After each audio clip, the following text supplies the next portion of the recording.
All right, moving along on NASTI here.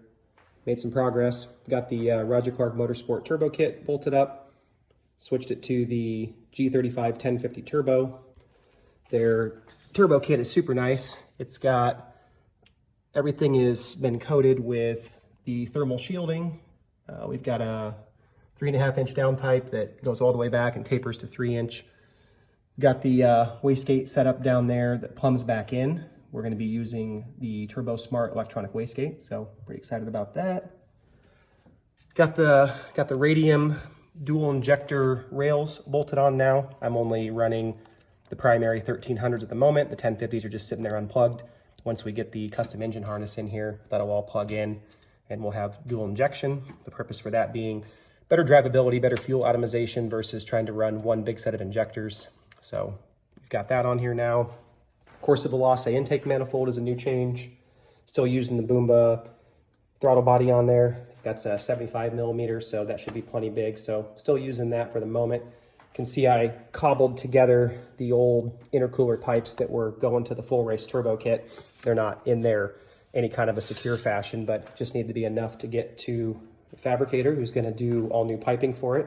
Same thing here, just kind of chop this off and it's just slammed together enough to run into the trailer. So going to be doing new piping. It's going to have the Vibrant HD clamps on it. It's going to have T-map sensor, all the turbo sensors that it needs. I'll talk about all that later.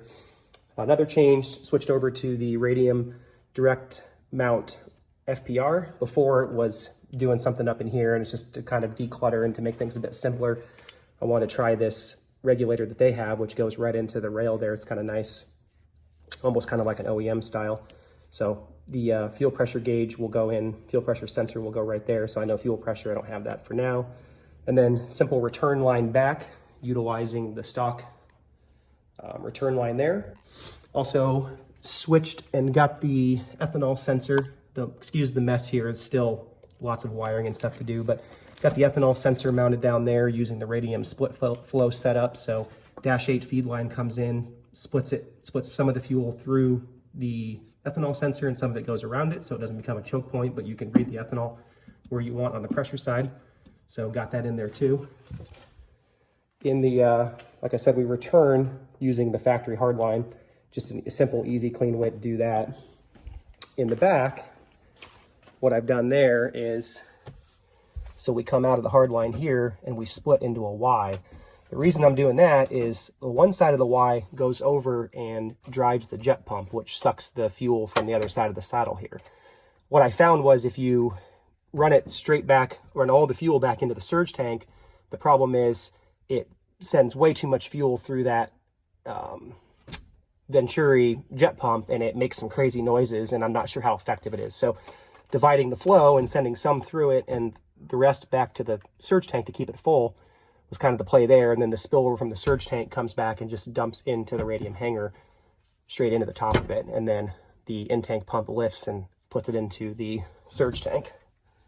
So show you the surge tank here real quick.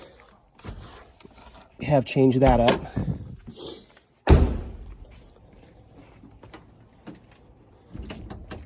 So we're using the Fuel Lab brushless pump that's inside the surge tank here.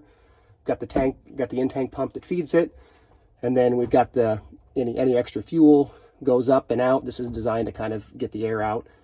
The pressure, the fuel from here comes through the filter. It's got a check valve in here to make sure that we hold fuel pressure after priming, and then dash 8 up to the front. And then this is the other return from the FPR where it splits. It comes back here so we keep the tank full at all times. So that's all that fun stuff. Now it's ready to go in the trailer. And let's kind of do a sanity check here. I'll fire it up.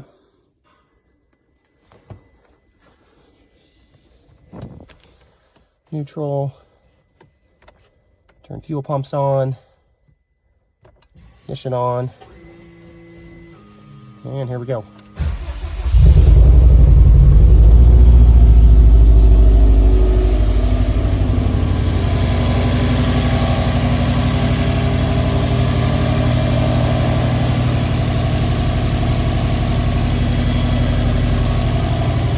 Got rid of the old titanium exhaust. It was just way too much for my taste, so I'm gonna sell that off to somebody who wants to be real loud.